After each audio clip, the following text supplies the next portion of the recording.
The explosion that should have killed General Robert "Iron" Patterson instead threw him 40 meters into a minefield, bleeding from shrapnel wounds that would be fatal without immediate medical intervention. As enemy forces closed in on their position, Staff Sergeant Isabella "Angel" Harris made a decision that would change both their lives forever. She was going into that minefield alone to bring him out. 6 months later, when the President placed the Medal of Honor around Isabella's neck, Patterson stood in the front row with tears in his eyes, knowing he owed his life to the bravest soldier he had ever commanded. Staff Sergeant Isabella Harris was 25 years old, Texas-born, with determined brown eyes that could assess tactical situations faster than most officers twice her age.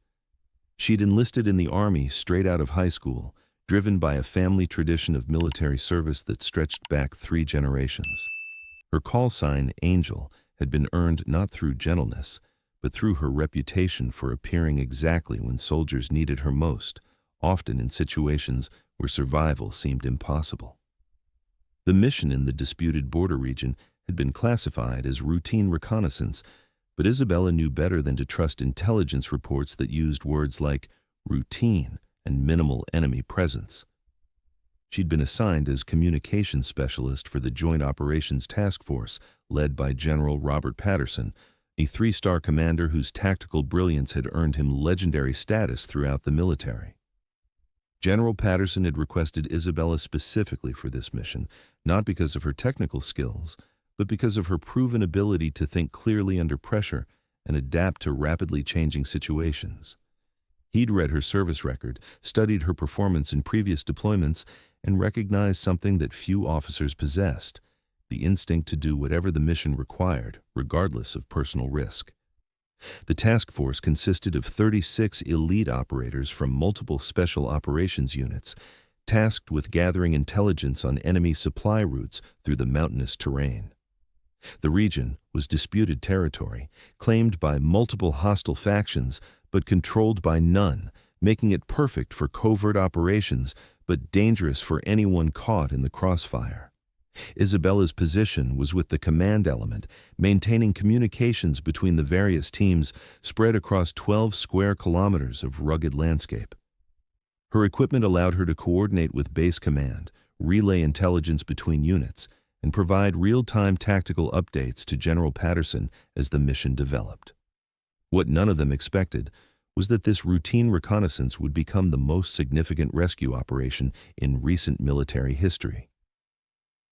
The ambush began at exactly 13:47 hours with coordinated mortar fire that targeted the command post where General Patterson was reviewing intelligence reports with his senior staff. Isabella was 20 meters away, conducting radio checks with forward observation teams when the first rounds began falling. "Incoming! All personnel take cover!" The warning came too late for perfect response, but early enough for most soldiers to reach defensive positions before the barrage intensified. General Patterson was caught in the open, reviewing maps spread across the hood of an armored vehicle, when the mortar round struck directly beside him. The explosion was massive, a 120-millimeter round that created a crater 6 feet deep and sent shrapnel in every direction with lethal velocity. Isabella watched in horror as the general was lifted by the blast wave and thrown across the landscape like a rag doll.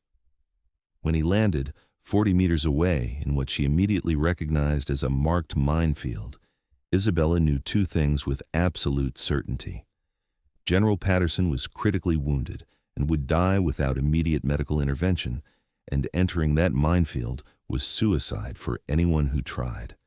Have you ever faced a moment where doing the right thing meant accepting almost certain death?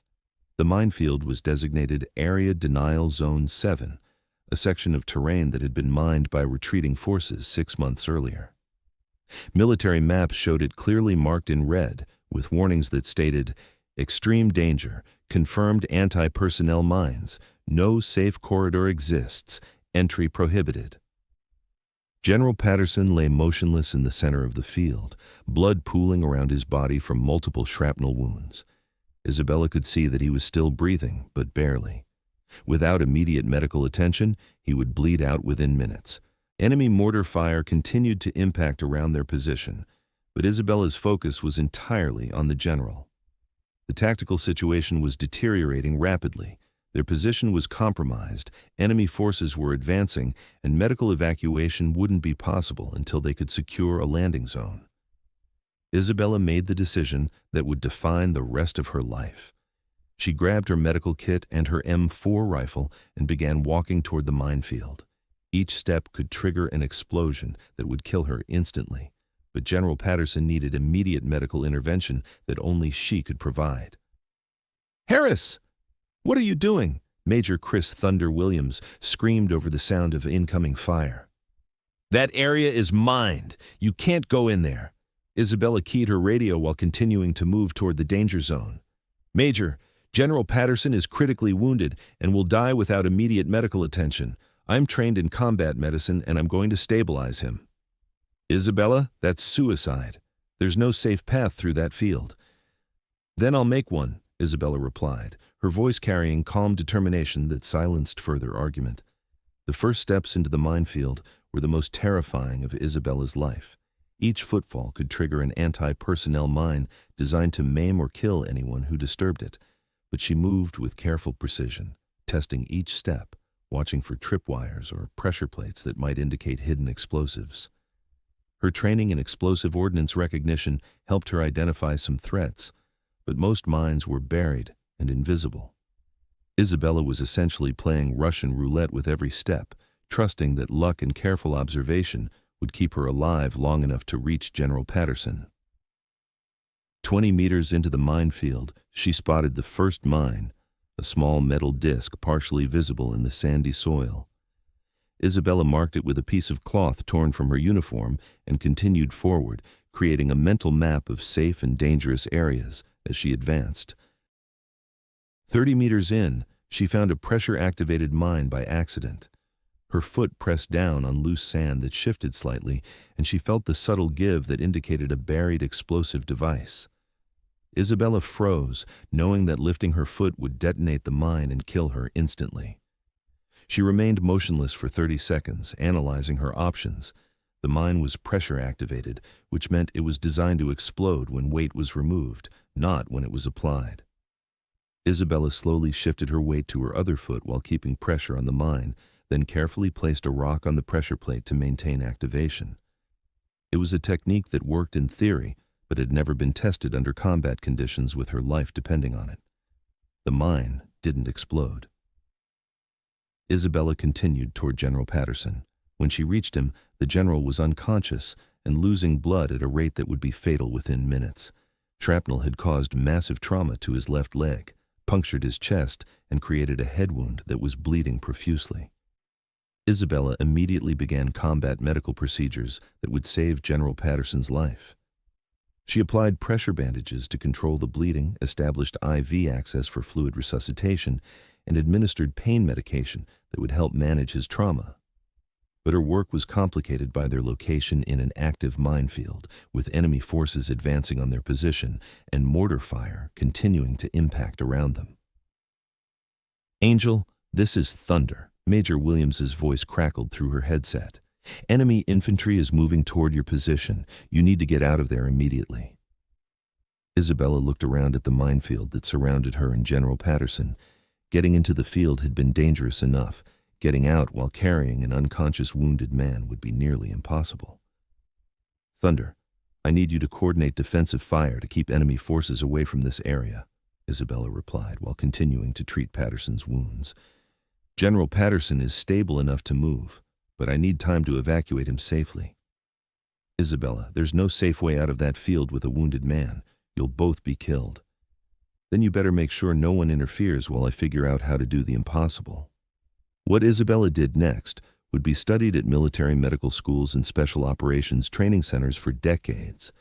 She stabilized General Patterson's injuries enough for transport, then began the process of evacuating him from the minefield, using techniques that combined medical training, explosive ordnance knowledge, and tactical innovations that didn't exist in any manual. Isabella created an improvised stretcher using materials from her gear, and began moving Patterson along the path she'd marked during her approach. But carrying a wounded man through a minefield required different techniques than walking alone.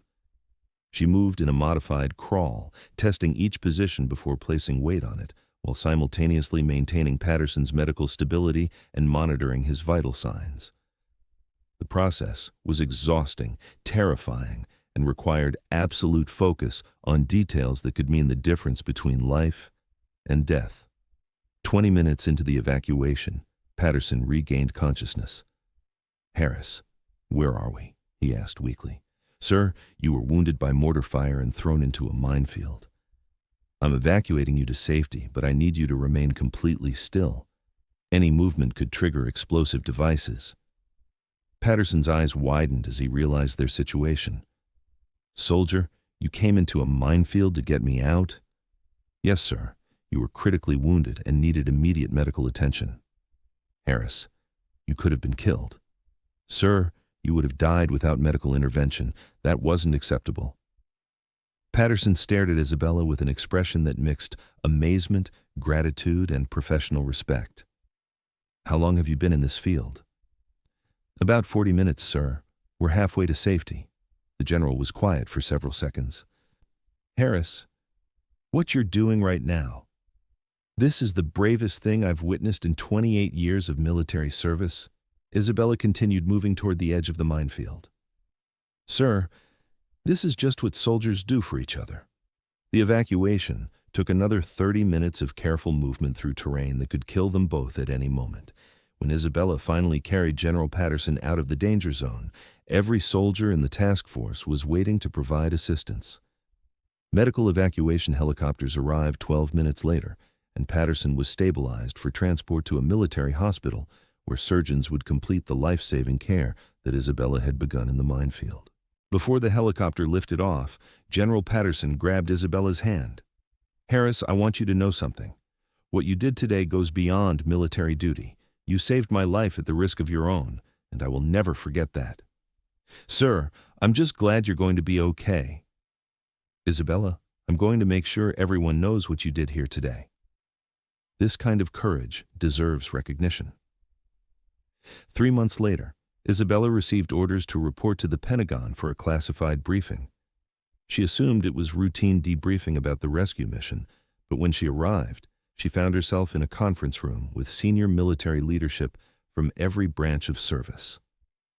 "Staff Sergeant Harris," began General Patricia Storm Reynolds, chairman of the Joint Chiefs of Staff, "your actions during the rescue of General Patterson have been thoroughly investigated and documented. The recommendation for your Medal of Honor has been approved at every level of command." Isabella sat in stunned silence. The Medal of Honor was the highest military decoration, reserved for actions that went far beyond normal heroism. "Ma'am, I just did what needed to be done," Isabella replied. "Sergeant Harris, what you did was enter a confirmed minefield under enemy fire to rescue a wounded superior officer, then evacuate him to safety, using techniques that required extraordinary courage, skill, and determination. That goes beyond duty. That's the kind of heroism that defines the best of American military service." 6 months after the minefield rescue, Isabella stood in the Rose Garden of the White House, surrounded by family, military leadership, and media representatives from around the world. General Patterson, fully recovered from his injuries, stood in the front row with tears in his eyes. The president approached with the Medal of Honor, the nation's highest recognition for valor in combat. "Staff Sergeant Isabella Harris," the president began, his voice carrying across the assembled crowd, "for conspicuous gallantry and intrepidity at the risk of life above and beyond the call of duty while serving with Joint Special Operations Forces during combat operations against enemy forces." As the president placed the medal around Isabella's neck, he continued reading the citation that would become part of military history. Staff Sergeant Harris distinguished herself by acts of gallantry and intrepidity above and beyond the call of duty while serving as communications specialist with a joint task force. When General Patterson was critically wounded and thrown into a confirmed minefield by enemy mortar fire, Staff Sergeant Harris voluntarily entered the danger area alone, provided life-saving medical treatment under fire, and evacuated the wounded officer through explosive hazards that posed extreme risk to her own life.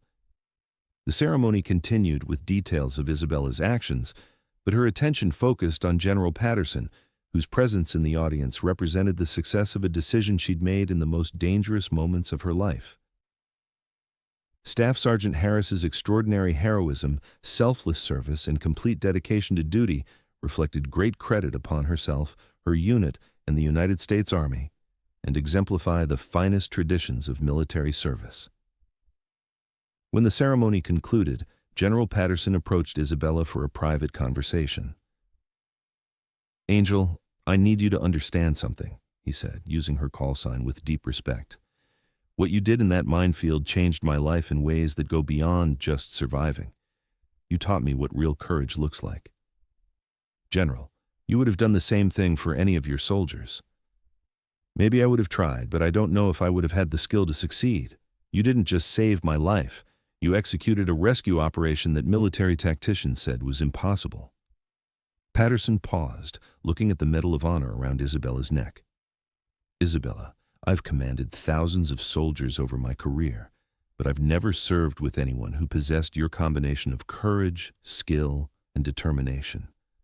The military is better because you're part of it." The impact of Isabella's actions extended far beyond that single rescue. Her techniques for navigating minefields while evacuating casualties became part of advanced combat medical training. Military medical schools incorporated her methods into their curricula, and special operations units studied her decision-making process under extreme pressure. But perhaps the most important result was the message her actions sent throughout the military: that no soldier is expendable when others possess the courage and skills to save them.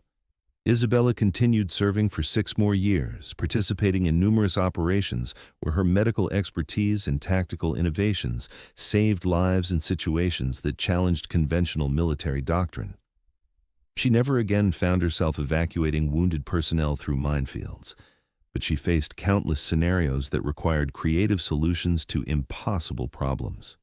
"The thing about Angel," General Patterson would tell new officers during leadership training, "is that she doesn't accept that any situation is hopeless. When everyone else sees impossible obstacles, she sees problems that require unconventional solutions. That's what separates truly exceptional soldiers from merely competent ones."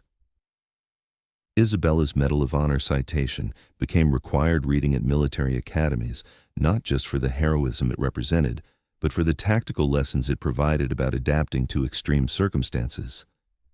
Students learned that individual courage, properly applied, could overcome systemic disadvantages and achieve objectives that seemed impossible under conventional analysis. 8 years after the minefield rescue, Isabella was promoted to Master Sergeant and assigned to establish the Advanced Combat Medical Training Program at Fort Bragg. Her innovations became the foundation for modern battlefield medicine, and her techniques were taught to special operations medics throughout the world. "Anyone can learn medical procedures," she would tell new combat medics during their training. "The military teaches trauma surgery, evacuation protocols, and equipment operation. But what it can't teach is the mindset that refuses to accept patient death when medical intervention can prevent it." Students always wanted to hear about the minefield rescue, about the decision-making process that led her to risk her life for General Patterson. Isabella would share the technical details, but she always concluded with the same fundamental lesson: "I didn't save General Patterson's life because I was the best medic in the Army. I saved him because I refused to accept that his wounds were fatal when I had the ability to treat them. When soldiers need medical care, you provide it. The circumstances don't change the responsibility." Her teaching methods became legendary for their realism and intensity. Students learned to perform complex medical procedures while navigating hazardous environments, to make life or death decisions under extreme pressure, and to adapt medical protocols to conditions that existed outside any training manual. The graduation rate for Isabella's program was lower than traditional medical training, but those who completed it were prepared for medical challenges that would have overwhelmed conventionally trained personnel. Years later, when military historians studied the evolution of combat medicine in the early 21st century, they would identify several pivotal moments that shaped modern battlefield medical care. The minefield rescue would be remembered as proof that individual medical expertise could overcome seemingly impossible circumstances when combined with absolute dedication to saving lives. But among the soldiers who served with Isabella Harris, the lesson was simpler and more profound. Some people are called to heal, and when they answer that calling with complete commitment, miraculous outcomes become not just possible, but inevitable. The medal that hung around Isabella's neck represented more than individual heroism. It represented the promise that American soldiers make to each other, that no one gets left behind when others possess the courage and skills to bring them home. General Patterson kept a photograph on his desk for the rest of his career. Isabella Harris kneeling beside him in that minefield, providing medical care that would save his life while surrounded by explosive devices that could have killed them both. Below the photograph, a simple inscription: "Angel, the soldier who taught me what courage really means." Staff Sergeant Harris, the president had said during the ceremony, "Your actions represent the finest traditions of American military service and remind us all that heroism is not about seeking glory, but about doing what's right when everything else seems impossible." Isabella Harris didn't set out to become a hero that day in the minefield.